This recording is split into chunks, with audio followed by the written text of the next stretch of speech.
nous dit la datation radiométrique sur l'âge des roches? La science de la chimie physique peut éclairer ces questions. Le professeur Boudreau, qui enseigne la chimie inorganique et physique dans une université de la Nouvelle-Orléans, en Louisiane, a approfondi ce sujet et devrait pouvoir nous éclairer. Professeur Boudreau, un peu plus haut dans ce film, nous avons appris que les strates et les fossiles des roches sédimentaires ne donnent aucune indication sur l'âge de ces roches. Y aurait-il d'autres méthodes, telles que la datation au carbone 14, qui pourraient déterminer l'âge des fossiles et des roches? Il faut d'abord être clair au sujet du carbone 14, qui est une forme radioactive instable de l'élément carbone qui se trouve dans toute matière vivante. Un organisme vivant absorbe et rejette pendant sa vie du carbone, dont une petite partie est du carbone 14. À un moment donné, à la mort de cet organisme, le carbone 14 présent reste ce qu'il est à l'heure de la mort. C'est cette quantité qu'on peut détecter radioactivement. Un morceau de bois, par exemple, ou un os, contient une petite quantité de carbone 14. Depuis la mort de l'arbre et de l'animal qui contenait le bois ou l'os, la quantité de carbone 14 a diminué. Il faut des milliers d'années pour que cette désintégration ait lieu. Dans le cas du carbone 14, il faut 5760 ans pour que la moitié de la quantité présente à la mort de l'être vivant se désintègre en son isotope stable. En mesurant donc la quantité qui s'est désintégrée, on obtient une indication sur l'époque à laquelle cet organisme vivait. Comme les roches n'ont jamais été en vie, elles ne contiennent donc pas de carbone 14. Même les fossiles qu'on y trouve ne peuvent être datés par cette méthode, car leur matière vivante originelle est devenue pierre. Cela signifie-t-il qu'on ne peut pas dater les fossiles au moyen de radioisotopes? On ne peut sûrement pas se fier avec certitude au carbone 14. Comme vous le savez, on trouve presque tous les fossiles dans les roches sédimentaires. Ce type de roche contient rarement des éléments radioactifs. Aussi faut-il dater les fossiles par les strates dans lesquelles on les trouve. Or, nous savons à présent que des expériences très récentes montrent que les strates des roches ne donnent aucune indication sur l'âge.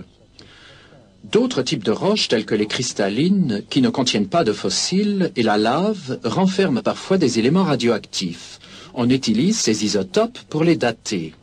Pourriez-vous expliquer simplement comment on date une roche avec un isotope radioactif? Oui, prenons un élément radioactif tel que l'uranium. Cet élément se désintègre très lentement en élément non radioactif, le plomb. On peut mesurer en laboratoire le taux de désintégration. En comparant donc ce qui reste d'uranium dans la roche avec la quantité de plomb formée par désintégration et en connaissant le taux de désintégration, on peut calculer le temps nécessaire à la formation du plomb. Si donc la moitié de l'uranium s'est désintégrée en plomb, en connaissant le temps nécessaire à l'uranium pour se transformer en plomb, on peut déterminer l'âge de la roche. C'est du moins la théorie. Pourquoi dites-vous théorie? Si c'est un procédé qu'on peut observer et mesurer, c'est donc un fait scientifique.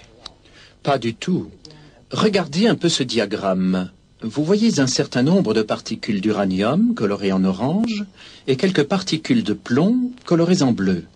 Ici, nous devons envisager trois hypothèses principales. La première, que toutes les particules de plomb étaient à l'origine des particules d'uranium. Mais il n'y a aucune raison de croire qu'il n'y avait pas déjà quelques particules de plomb dans la roche à sa formation. Car il existe dans les roches beaucoup de plomb naturel qui ne provient pas de l'uranium. Vraiment? Oui, prenons le cas extrême inverse. Si à l'origine cette roche contenait de l'uranium radioactif et pas de plomb, alors le plomb qui apparaîtrait par désintégration de l'uranium permettrait une mesure assez exacte de l'âge de la roche. Mais il faut admettre un cas plus vraisemblable, c'est qu'il y avait un peu de plomb lors de la formation de la roche, aussi son âge est-il moindre que celui qu'on mesure. Il y a aussi le problème des fuites dues à la solubilité. Cela peut-il arriver? Bien sûr. Les sels d'uranium et d'autres éléments radioactifs sont parfaitement capables de se dissoudre dans l'eau et quittent donc l'échantillon. Si donc une roche a été immergée quelque temps, par exemple en période d'inondation, une partie de l'uranium peut avoir été entraînée. L'âge attribué à cette roche par les mesures serait donc plus grand qu'en réalité. Mais il existe sûrement d'autres éléments radioactifs plus fiables que l'uranium. Eh bien, il y a aussi d'autres éléments radioactifs tels que le thorium, le strontium et le rubidium, ainsi que le potassium. Mais on ne peut s'y fier davantage qu'à l'uranium. Les sels de ces éléments sont encore plus solubles que ceux de l'uranium. Une inondation affectant toute la Terre aurait donc pu fausser toutes ces méthodes? Absolument. Tenez, je vais vous donner un exemple de l'effet de l'eau sur la datation radioactive. Il y a moins de 200 ans a eu lieu l'éruption du volcan Kilauea à Hawaï. Un morceau de lave de cette éruption, qui avait séjourné dans l'eau, a été daté récemment par la méthode du potassium-argon.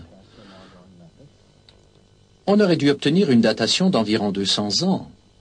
Or, on trouva 22 millions d'années. À coup sûr, des sels de potassium, qui sont hautement solubles dans l'eau, se sont échappés de l'échantillon, lui donnant un aspect très âgé. On attribua à d'autres fragments de lave provenant du volcan Hualalai et formés en 1801 des âges variant entre 160 et 3000 millions d'années. La situation va donc de mal en pis. Il y a encore un autre présupposé dans la datation radiométrique.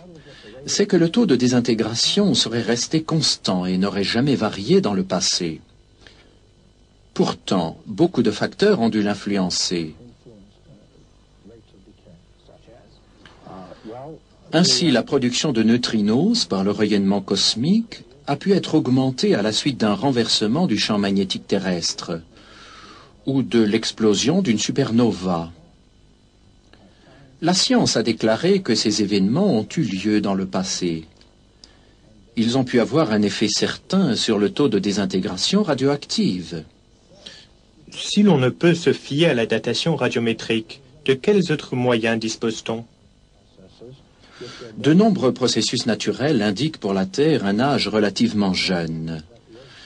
Si par exemple la diminution du champ magnétique terrestre avec le temps s'avère un fait clairement établi, cela tendrait à prouver que la Terre est jeune plutôt que vieille.